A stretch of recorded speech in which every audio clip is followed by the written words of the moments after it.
Start. Yes, today, good morning students.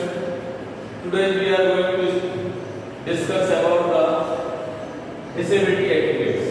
Do you know about the disability etiquettes? No. Disability it means विकलांगता होती है. क्या होती है?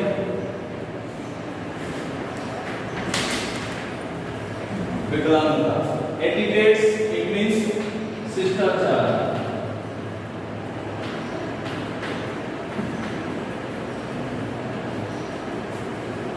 शिष्टाचार it means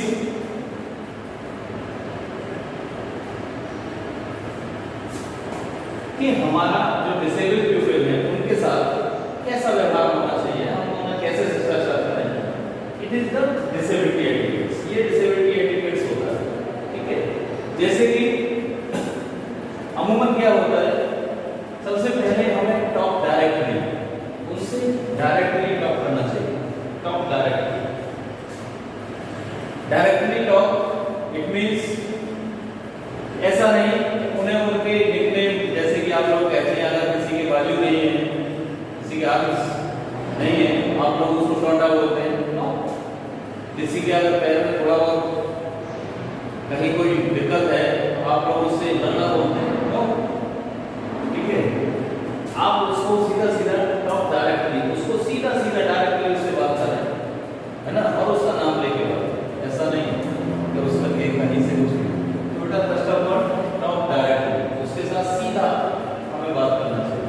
secondly offer to second, हमें उन्हें सेकंड का ऑफर करना चाहिए.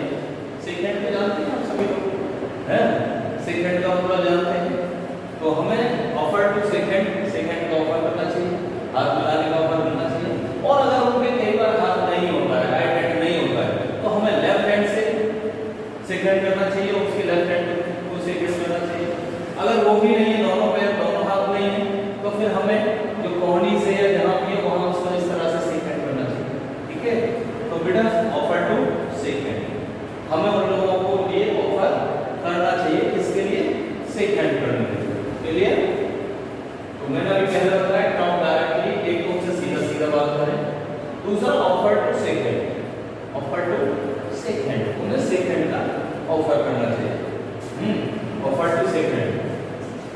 Third, ask before you help. Ask before you help, उन्हें सहायता करने से पहले हमें पूछना चाहिए. उनकी सहायता हम करें इससे पहले उनसे पूछ लेना चाहिए कि can may I help you और नॉट, मैं आपकी मदद कर सकता हूं या नहीं. हमें ये पहले से उनसे पूछ लेना चाहिए. अगर वो कहते हैं तो हमें without hesitation, without hesitation we can help them, हम उनकी मदद कर सकते हैं. वी शुड हेल्प देम, उनकी मदद हमें करनी ही चाहिए. ठीक है. नेक्स्ट है address them. Address them by there first name. Address them by there first name, यानी कि एड्रेस देम, उनको जब भी हम एड्रेस करें तो उनके फर्स्ट नेम से एड्रेस करें. फर्स्ट नेम से एड्रेस करें. ऐसा नहीं है कि उनके कोई निकनेम है हम उनसे उनको बुला रहे हैं, वो नहीं. जैसे कि हम और हमारे जो साथ वाले हैं उनके लिए बुलाते हैं, जैसे कि हमने कहा सतीश, सौरभ, गौरव, गगन, इस तरह से ही हम उनको एड्रेस करें. ऐसा नहीं है कि उनके और कोई निकनेम से हम उन्हें एड्रेस करें जिससे कि उन्हें बुरा फील हो. ऐसा नहीं होना चाहिए, उन्हें बुरा फील हो.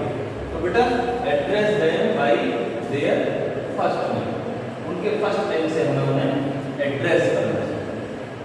ठीक. नेक्स्ट, डोंट टच और लीन ऑन व्हील चेयर. अगर वो व्हील चेयर पर है, अगर वो व्हील चेयर पर है तो डोंट टच और लीन, उनकी व्हील चेयर को ना तो टच करें ना उस पर लटकें. ठीक है. उसको टच नहीं करें, उसको छुए नहीं.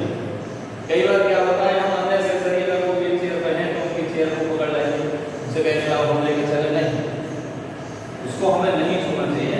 अगर वो पर्सन बोलता है don't push touch A persons wheel chair, उस पर्सन की व्हील चेयर को हमें पुश नहीं करना चाहिए, ना ही टच करना चाहिए. है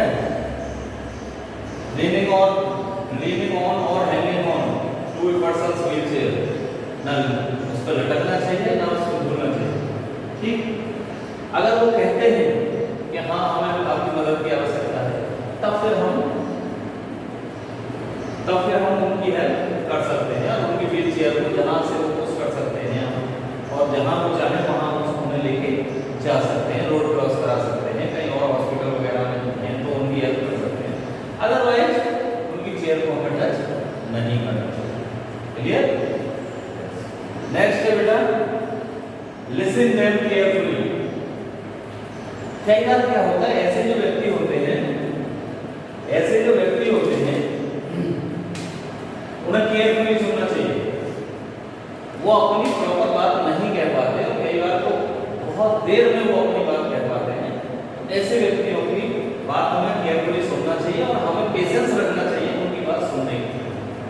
वो भले ही हमें थोड़ा समय लग जाए, लेकिन उनकी बात सुनने में हमें पेशेंस रखना है और उनकी बात केयरफुली हमें सुननी। तो लिसन देम केयरफुली। नेक्स्ट है ऑफर फॉर हेल्प और असिस्टेंस। ऑफर फॉर हेल्प और assistance. People who are blind, ऐसे जो लोग होते हैं जो अंधे होते हैं, how to orient themselves and get around on the street। आपको कहीं स्ट्रीट रोड वगैरह के किनारे कहीं मिल जाते हैं तो उन्हें पहले हमें मदद का या असिस्टेंस का, है ना, उन्हें मदद का या असिस्टेंस के लिए ऑफर करना चाहिए कि मैं आपकी हेल्प कर सकता हूँ, मैं आपको ये स्ट्रीट पार करा सकता हूँ, मैं आपको इस रोड से उधर पहुँचा सकता हूँ। अगर वो कहते हैं उन्हें हमें जरूर हेल्प करनी चाहिए। ठीक है, तो ये होता है ऑफर फॉर हेल्प और असिस्टेंस। तो ये डिसेबिलिटी एटिट्यूड्स हो गए। एक बात फिर आप देख लें, सबसे पहले first of all talk directly, हमें उनसे सीधा सीधा बात करनी चाहिए, इधर उधर से बात नहीं करनी चाहिए। सेकंड, ऑफर टू सेकंड, हमें उन्हें सेकंड का ऑफर करना चाहिए। अगर उनके राइट हैंड नहीं है तो लेफ्ट हैंड में सेकंड करना चाहिए। अगर दोनों हैंड नहीं है तो फिर हमें नी जो हमारी एल्बो है, जो हमारी एल्बो पे हमें टच करना चाहिए, वहां हमें सेकंड करना चाहिए। ओके। थर्ड है आस्क बिफोर यू हेल्प, उन्हें हेल्प करने से पहले पूछ लेना चाहिए, उनसे मालूम कर लेना चाहिए, can may I help you. अगर वो आपसे बोलते हैं यस तो वी शुड हेल्प देम, उनकी हमें हेल्प करनी चाहिए। Number 4, address them by there first name. Address them by there first name, उनके फर्स्ट नेम से ही हमें एड्रेस करना चाहिए। जैसे कि मैंने आपको पहले भी बताया, कोई भी जो नाम है उसका, सपोज दैट सुनील है, गगन है, मगन है, जो भी है ना, राम है, उसके फर्स्ट नेम से हमें एड्रेस करना चाहिए, ना कि उसके निकनेम से। डोंट टच और लीव ऑन व्हील चेयर, उसकी व्हील चेयर को टच नहीं करना चाहिए और ना ही उस पर हैंग करना चाहिए, ना ही पुश करना चाहिए। अगर वो कहते हैं कि हमें भाई पुश कर दो और हमारी व्हील चेयर वहां तक पहुंचा दो तो अलग बात है, तब व्हील चेयर को टच नहीं करना चाहिए। नेक्स्ट है लिसन देम केयरफुली, उनकी जो बात है उसको हमें केयरफुली सुनना चाहिए। उनकी जो बातें हैं उन्हें हमें केयरफुली सुनना चाहिए। ऑफर फॉर हेल्प और असिस्टेंस, और उन्हें हेल्प करने के लिए ऑफर देना चाहिए। सपोज दैट मैंने पहले भी आपको बताया था, people who are blind know how to orient themselves and get around on the street। हमें बहुत सारे रोड के किनारे और भी मिल जाते हैं। अगर वो हमसे कहते हैं, हम उन्हें बोले कि हम आपको ये स्ट्रीट पार कराए दे रहे हैं, ये रोड हम पार कराए दे रहे हैं, उधर पहुंचाए दे रहे हैं, अगर वो एग्री होते हैं तो हमें उनकी हेल्प करनी चाहिए, अदरवाइज नहीं करनी चाहिए। क्लियर? तो ये बेटा डिसेबिलिटी एटिट्यूड्स हुए। क्या हुआ? डिसेबिलिटी एटिट्यूड्स। यस बेटा। Next topic, physical advantages of physical education for CWS। Advantages of physical education for CWS, यानी कि स्पेशल नीड्स वाले चिल्ड्रंस के लिए फिजिकल एजुकेशन के क्या क्या बेनिफिट हैं। वैसे तो the benefit of physical are universal for all children. The benefit of physical activities are universal for all children, including those with disabilities. All children can benefit from the exercise. All children can benefit from the exercise.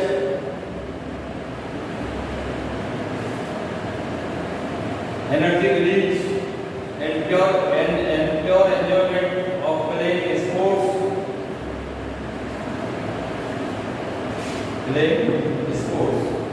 Special needs children are sometimes not encouraged by the exercise, because their parents or guardian fear they will be hurt.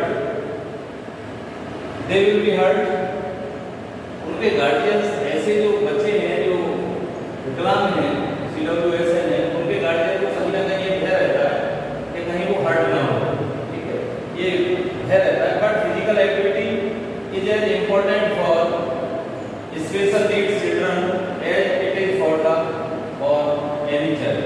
जैसे सभी बच्चों के लिए physical activity important है, वैसे इन बच्चों के लिए फिजिकल एक्टिविटी इतनी ही इम्पोर्टेंट है, इतना ही मायने रखती है जितना कि स्वस्थ बच्चों के लिए, ठीक है. तो इसके बेटा बहुत सारे एडवांटेजेस हैं. The primary goal for increasing physical activity in children with disability are to optimise physical functioning and enhance overall wellbeing. इनका मेन उद्देश्य है कि सारे के सारे जो फंक्शन है, फिजिकल फंक्शन है, बॉडी के वो उसके सही से वर्क करें और ओवर एक्टर को एक तरह से स्वस्थ रहे. ये इसका मेन प्राइमरी गोल है. फिर भी some important benefit of regular physical activities are activities for CWSN. There are various advantages of physical education for CWSN. Some important advantages of physical education for CWSN are better overall fitness.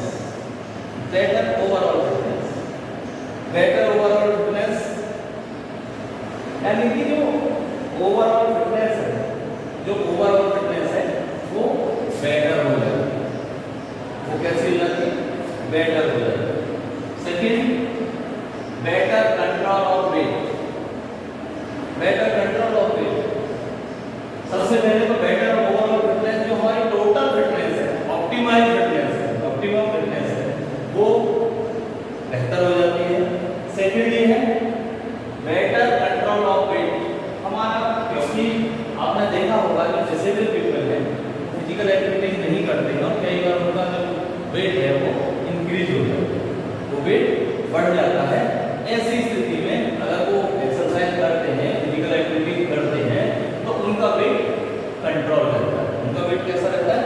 Control रहता है और उनका weight increase नहीं होता.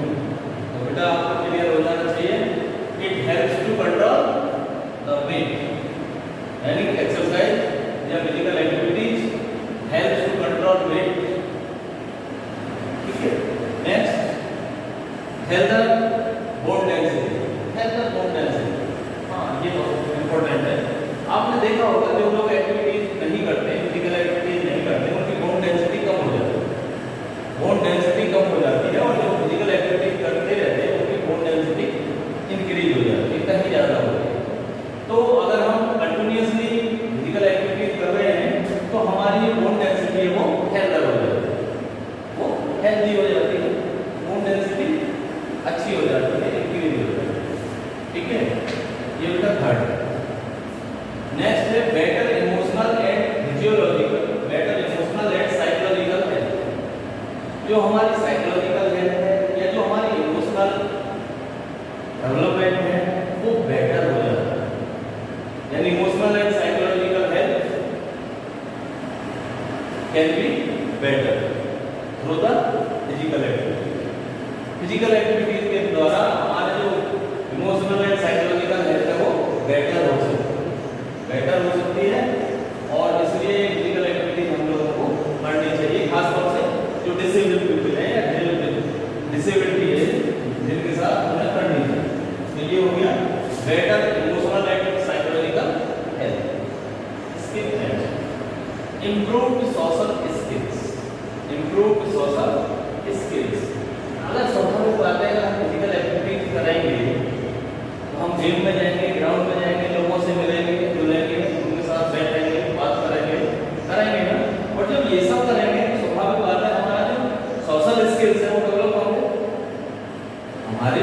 Social skills हैं वो develop होंगे, और जब सोशल स्किल्स डेवलप होंगे तो वो कौन जाता है, फिजिकल एक्टिविटीज तो हेल्प कर रही है हमारी, इसीलिए तो हम जा रहे हैं ग्राउंड। भाई ग्राउंड हमारे जाने का मतलब क्या है, अगर हम फिजिकल एक्टिविटीज में पार्टिसिपेट ना करें तो फिर हम लोगों से कहाँ मिलेंगे, कहाँ उनके साथ हम इंटरेक्ट होंगे, नहीं ना। इसलिए इम्प्रूव्ड सोशल स्किल्स है ना, physical activities can be improved social skills, ठीक है, ये हमारे सोशल स्किल्स इम्प्रूव कर सकते हैं। नेक्स्ट इम्प्रूव्ड मोटर स्किल्स, जो हमारे मोटर स्किल्स तो जानते हैं जो मेजर स्किल्स होते हैं लाइक रनिंग है, ड्राइंग है, जंपिंग है, ये हमारे मोटर स्किल्स हैं, ठीक है, जो नेचुरल स्किल्स आते हैं वो इम्प्रूव हो जाते हैं, वो इम्प्रूव हो जाते हैं, ठीक है। मोटर स्किल्स है, physical activities help to improve the motor skills, help to improve the motor skills. Number 7 improve self esteem, इससे हमारा जो आत्मसम्मान है, जो हमारा सेल्फ स्टीम मींस जानते हैं आत्मसम्मान, सेल्फ रेस्पेक्ट, जो सेल्फ स्टीम है वो इम्प्रूव हो जाता है, हमारा आत्मसम्मान बढ़ जाता है, आत्मसम्मान बढ़ जाता है। हम लोगों को ये नहीं लगता अरे भाई हम तो ये कुछ कर ही नहीं सकते हैं, जबकि हम कर सकते हैं, हम कर सकते हैं, लेकिन हमको लगता नहीं है हम ये कर पाए, ठीक है, जबकि हम कर सकते हैं। तो ये इम्प्रूव सेल्फ स्टीम यानी कि हमारा आत्मसम्मान बढ़ जाता है। नेक्स्ट एंड लास्ट बेटा reduce risk for disease such as diabetes, और डायबिटीज वगैरह के ऐसे जो रोग होते हैं, ऐसी जो बीमारियां होती हैं, उनका जो रिस्क है वो कम हो जाता है, खत्म हो जाता है। अगर हम फिजिकल एक्टिविटी करते रहते हैं तो उसका जो रिस्क है वो कम हो जाता है, खत्म हो जाता है। तो ये बेटा आप लोगों के एडवांटेजेस हैं of physical education for CWS, यानी कि स्पेशल नीड वाले जो चिल्ड्रन हैं उनके लिए फिजिकल एक्टिविटीज के ये एडवांटेजेस हैं। फिर एक बार देख लीजिए, बेटर ओवरऑल फिटनेस बेटर हो जाती है, better control of weight, physical activity के द्वारा हम अपना वेट कंट्रोल कर सकते हैं। हेल्दर बोन डेंसिटी, हमारी बोन डेंसिटी बढ़ जाती है, अगर हम फिजिकल एक्टिविटी करेंगे तो हमारी बोन डेंसिटी इंक्रीज हो जाएगी, बढ़ जाएगी। Better emotional and psychological health है, with the help of physical activity we can improve our emotional and psychological health. अगर हम फिजिकल एक्टिविटी की सहायता से इमोशनल और साइकोलॉजिकल हेल्थ इंप्रूव कर सकते हैं। नेक्स्ट इम्प्रूव सोशल स्किल्स, मैंने अभी आपको बताया कि हम समाज में बैठते हैं, उठते हैं, जाते हैं, ठीक है, बोलते हैं, उनके साथ इंटरेक्ट होते हैं, तो हमारा सोशल स्किल्स डेवलप होता है, ठीक है, सोशल स्किल डेवलप होता है। नेक्स्ट इम्प्रूव मोटर स्किल्स, जो हमारे मोटर स्किल्स हैं वो इम्प्रूव हो रहे हैं, ठीक है, फिजिकल एक्टिविटी के द्वारा। इम्प्रूव सेल्फ स्टीम, इसके द्वारा हमारा क्या हो रहा है, आत्मसम्मान बढ़ रहा है, आत्मसम्मान बढ़ जाता है, कॉन्फिडेंस आता है, आत्मसम्मान बढ़ जाता है। Next reduced risk for disease such as diabetes, और डायबिटीज जैसी बीमारियों का जो रिस्क है वो रिड्यूस्ड हो जाता है, यानी कि खत्म हो जाता है, कम हो जाता है, ठीक है। तो ये बेटा आपके advantages of physical education for CWS, okay. Next topic आपका इसमें से एक टॉपिक रह गया, उसको भी अभी हम बता रहे हैं, ठीक है। यस बेटा, strategies to make physical activities accessible for CWS है ना, यानी कि क्या स्ट्रेटजी होनी चाहिए फिजिकल एक्टिविटी जिस समय हम ऑर्गेनाइज कराते हैं, accessible करते हैं, असेंबल करते हैं, तब हमारे माइंड में क्या क्या चीजें होनी चाहिए और कैसे कैसे उनको ऑर्गेनाइज करना चाहिए, कैसे कैसे उनको हमें करना चाहिए, इसके बारे में हम डिस्कशन करेंगे। कौन कौन सी चीजें हमें कंसीडर करनी होती है, इसके बारे में हम अभी ये बताते हैं, आप लोगों के साथ डिस्कशन करते हैं। बेटा फर्स्ट ऑफ ऑल इसमें वर्ड इसमें एक पॉइंट है activity according to individual's ability, यानी कि activity according to individual's ability in physical activities are specifically and specially designed for them according to their ability. उनकी एबिलिटी के अकॉर्डिंग हमारी physical activity design होनी चाहिए, जैसे कि इंडिविजुअल्स की एबिलिटी है। सपोज दैट आपने कुछ देखे होंगे कि कुछ लोगों के पैर नहीं होते, वो व्हील चेयर पे, आपने देखा होगा कि वो व्हील चेयर पे बास्केटबॉल खेलते हैं, ठीक है, व्हील चेयर पे ही वो वॉलीबॉल खेलते हैं, वाटर पोलो होता है, ठीक है। वो कहाँ, यानी कि activity according to individual needs, पर इंडिविजुअल की नीड है कि भाई व्हील चेयर से ही हो सकता है, तो उसके अकॉर्डिंग उन्होंने उसको बनाया, ठीक। जैसे कि कुछ लोगों के पैर तो होते हैं, हाथ नहीं होते, आर्म्स नहीं है, तो फिर क्या करेंगे हम?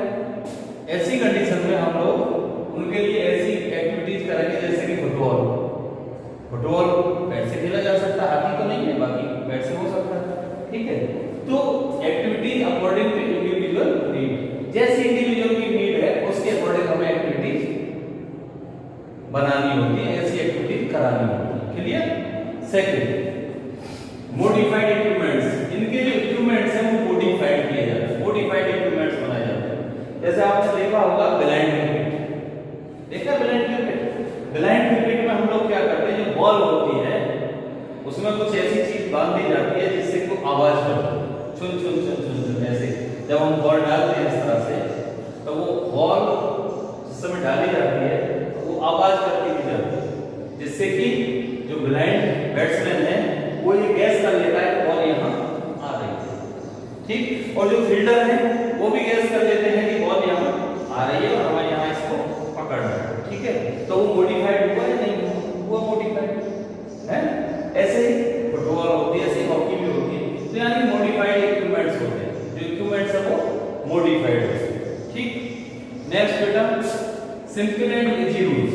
इसके जो रूल्स हैं आपकी तरह, आपके जैसे गेम की तरह नहीं होते, इनके जो रूल्स हैं वो काफी सिंपल होते हैं और सरल होते हैं, आसान से रूल होते हैं जिन्हें हर कोई आसानी से सीख सकता है, ऐसे रूल्स होते हैं, ठीक है, simple and easy rules.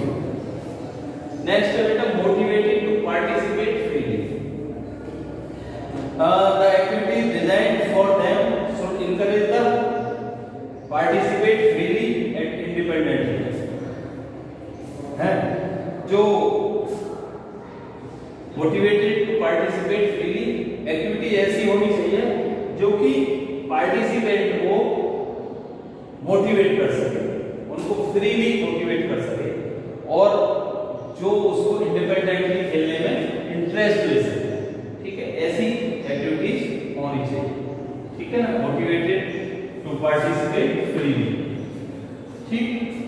Next है बेटा, well instructed and trained properly, well instructed before participation in physical activities, before participation in physical activities they should be well instructed, इन्हें वेल इंस्ट्रक्टेड कर देना चाहिए, इनको इंस्ट्रक्शंस दे देने चाहिए, निर्देश दे देने चाहिए, पहले से ही निर्देशित कर दिया जाता है कि भाई आपको ये करना है, ये नहीं करना, ठीक है, जिससे कि कहीं कोई कैजुअलिटी ना हो, हैं।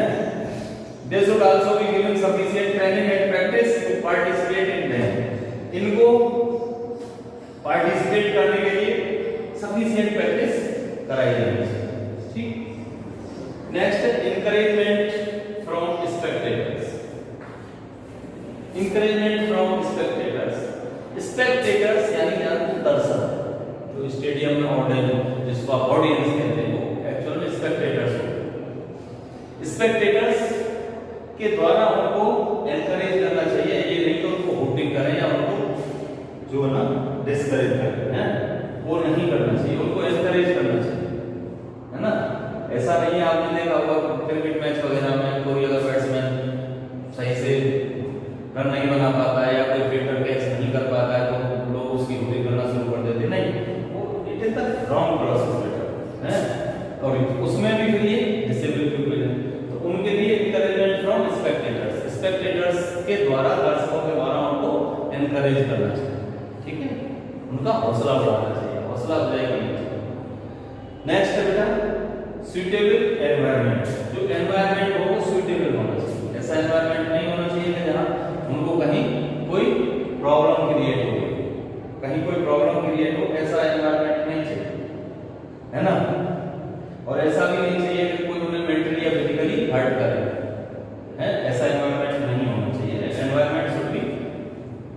Neat and clean and properly. Next and last है बेटा पार्टिसिपेशन अंडर एक्सपर्ट्स। और जो पार्टिसिपेशन है, वो किसी एक्सपर्ट के अंडर हमें पार्टिसिपेट करना चाहिए, किसी भी एक्सपर्ट के अंडर पार्टिसिपेशन करना चाहिए। ऐसा नहीं कि कोई एक्सपर्ट है नहीं और हम वैसे चले गए, तो वो नहीं चाहिए, ठीक है।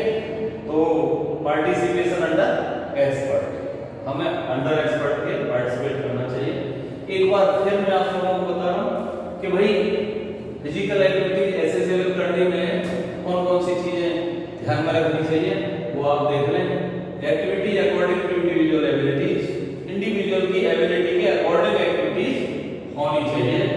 सेकंड मॉडिफाइड इक्विपमेंट मॉडिफाइड होनी चाहिए, मॉडिफाइड इक्विपमेंट, ठीक है। Simple and easy rules, simple और इजी रूल्स होने चाहिए। मोटिवेटेड टू पार्टिसिपेट फ्रीली, उन्हें फ्रीली मोटिवेट होने के लिए, पार्टिसिपेट करने के लिए फ्रीली मोटिवेट करना चाहिए, हैं। Well instructed and trained properly, वो वेल इंस्ट्रक्टेड होने चाहिए, and they should be well instructed before the participation. And next बेटा एनकरेजमेंट फ्रॉम स्पेक्टेटर्स, दर्शकों के द्वारा उनकी हौसला अफजाई की जानी चाहिए।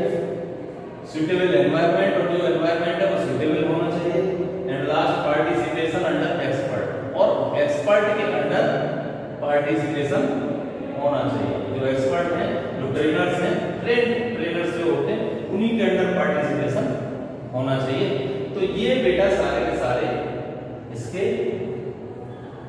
स्ट्रेटजीज हैं to make physical activity accessible for CWSM। तो इस तरह से आप लोगों की ये फोर्थ यूनिट, इस तरह से आप लोगों की ये जो फोर्थ यूनिट है ये बेटा खत्म हो गई। अगर इस यूनिट में कहीं किसी भी प्रकार की आप लोगों को कोई परेशानी हो, है ना, if any query in unit 4 you can discuss with me, freely on my personal WhatsApp number। मेरे पर्सनल WhatsApp नंबर पे आप फ्री हैं मुझसे कोई भी डिस्कशन करने के लिए। और अगर बहुत ज़्यादा कोई प्रॉब्लम आ रही है तो आप मेरे को बताएं, मैं आपको टाइम भी दे सकता हूँ, ठीक है। आज के लिए इतना ही, और नेक्स्ट हम यूनिट नेक्स्ट वीडियो से स्टार्ट करेंगे children and sports, 5th unit start करेंगे। तब तक के लिए धन्यवाद।